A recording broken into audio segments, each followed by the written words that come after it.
Bonjour à vous tous. Comme je vous l'avais dit, on se retrouve au lendemain du premier tour des législatives pour faire un petit peu le point, qui est rapide. On peut constater que les forces de la Macronie sont aujourd'hui en pleine fébrilité, puisqu'ils viennent de prendre une rouste à laquelle ils ne s'attendaient pas.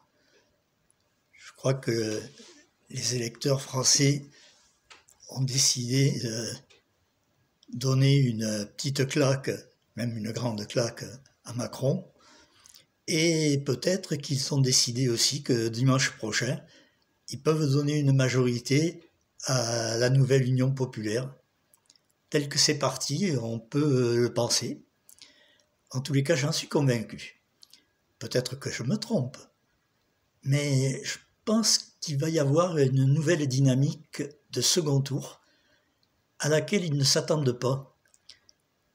Parce que les gens en ont marre, d'une part, ils vivent mal, l'inflation, les augmentations de prix les prennent de court, et puis tout ce qu'ils ont subi pendant les 5 ans, tout ça n'est pas oublié, c'est dans la tête des gens, et je crois qu'ils veulent donner une bonne leçon à ce président qui a tous les pouvoirs, qui méprise tout le monde, qui prend des décisions unilatérales et qui vont toujours dans le sens des mêmes, c'est-à-dire enrichir les plus riches et le prendre aux pauvres pour le donner aux riches.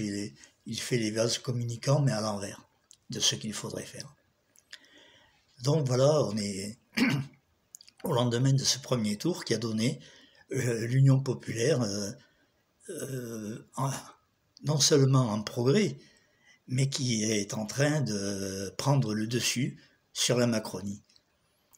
Alors, pour le second tour, pour dimanche, il reste qu'une chose à faire, c'est déjà que chacun aille confirmer son vote de premier tour, et puis gagner tout un tas de gens qui sont d'accord avec nous, qui veulent que ça change, mais qui n'y croyaient pas. Et ils sont nombreux.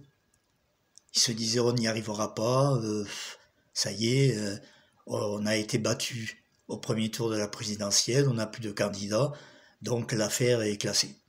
Eh bien non, l'affaire n'est pas classée, et ils ont dû être surpris hier soir quand ils ont vu les résultats et quand ils ont vu surtout la colère des gens de la Macronie sur les plateaux et aussi la désespérance visible sur les visages de nos commentateurs, de nos chers commentateurs du quotidien, qui sont là en permanence à pérorer sur la fin de la gauche, la fin de l'histoire, qui nous explique qu'il n'y a qu'une seule économie possible, celle que met Macron en avant, et donc qui se sont retrouvés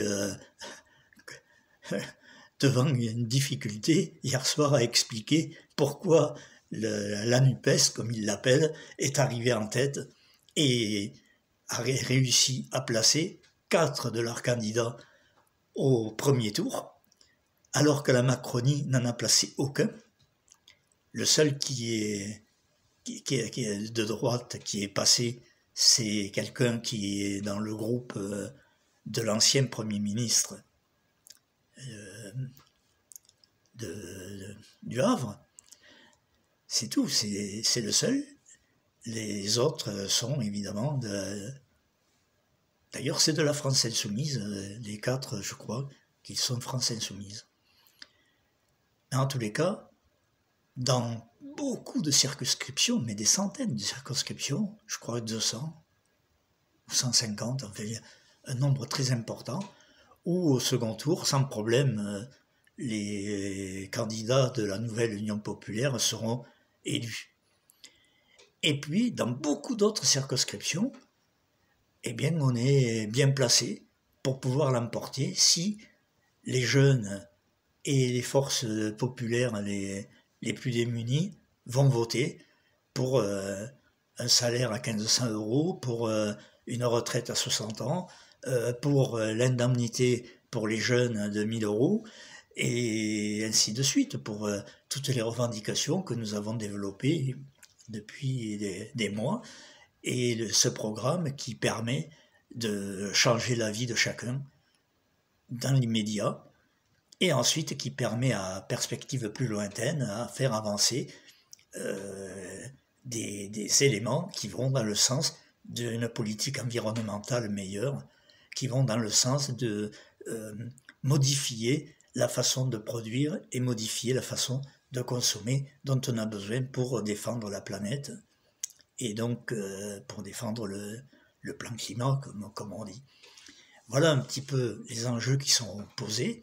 Et ce qu'il faut bien voir et que nous vérifions tous les jours, c'est que ce soit Macron, que ce soit Elisabeth Borne, la première ministre, que ce soit les candidats de cette alliance de droite, socialiste de droite, centriste, droite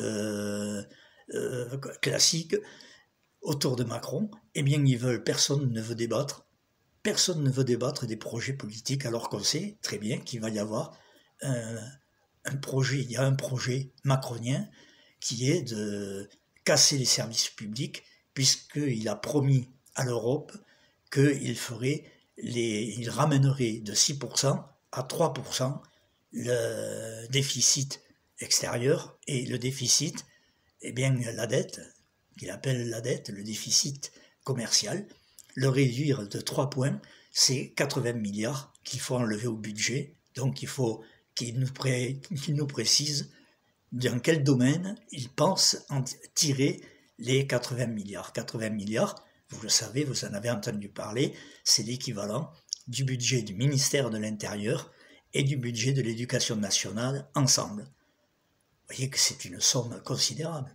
S'il veut réaliser ça, comme il l'a promis à l'Europe, eh bien, il met à bas toute l'économie française, il met en difficulté des milliers et des centaines de milliers de petites entreprises, il met en difficulté des millions de gens qui n'auront plus les moyens de pouvoir vivre, tout simplement.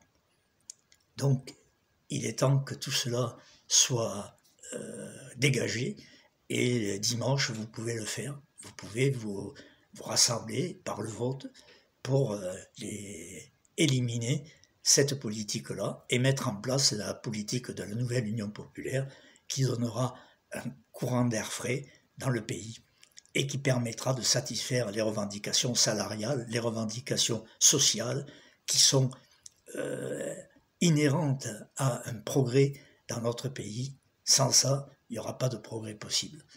Voilà, donc tout ça est entre nos mains. On peut régler la question.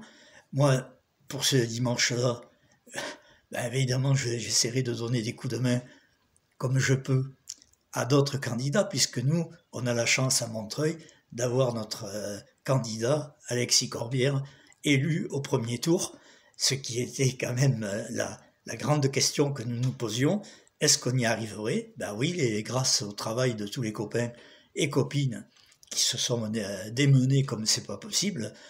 Moi, évidemment, à mon âge, je me démène beaucoup moins qu'eux, mais j'ai trouvé qu'ils avaient une belle ardeur, qu'ils avaient une belle combativité, un beau dynamisme, et évidemment, je les ai encouragés, et je les encourage à continuer parce qu'on a décidé que beaucoup d'entre eux iront porter de l'aide aux circonscriptions qui sont proches des nôtres pour pouvoir aider à la victoire de tous les candidats de la nouvelle Union populaire pour dimanche.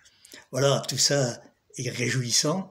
Je crois que chacun dans votre circonscription, vous avez d'abord vécu une belle soirée hier soir, et puis vous vous apprêtez à mener un combat courageux dans les 6 jours qui restent pour pouvoir faire une grande fiesta dimanche soir, parce qu'il y aura la fiesta. Il y aura la fiesta pour 2 ou 3 raisons. La première, c'est que ce qui est sûr, c'est que Macron n'aura pas la majorité absolue. Ça, c'est certitude. Donc on fêtera ça. 2, l'Union populaire, nouvelle Union populaire, peut avoir une majorité relative. Ça, c'est très proche.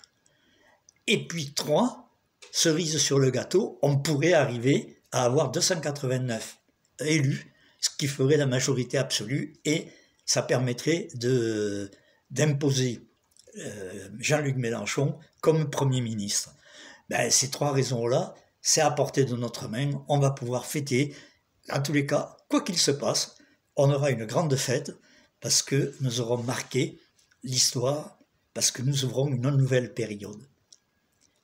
Macron ne pourra pas décider et diriger comme il l'entendait, et peut-être même que ce n'est pas sa politique qui sera mise en œuvre, peut-être que ça sera la nôtre. En tous les cas, j'ai beaucoup de confiance et beaucoup d'espoir pour ça. Et donc voilà, on va pouvoir, au lendemain du second tour, fêter ensemble. En tous les cas, je vous ferai une petite vidéo pour vous donner les éléments qui m'inspirent à ce moment-là pour vous décrire la nouvelle situation politique dans laquelle le pays va se plonger. Voilà, je vous souhaite donc d'un bon travail partout pour que vous gagniez, qu'il y ait le maximum d'élus et qu'on atteigne les 289 qui nous permettront de changer la politique dans ce pays. Et enfin, je vous dis à dimanche prochain, à tous les cas à lundi prochain, pour tirer les enseignements de tout cela. Allez, salut, bon courage à tous. Et si vous avez aimé la petite vidéo, partagez, abonnez-vous, enfin faites ce que vous voulez. Et puis, on fera le bilan lundi prochain. Allez, salut!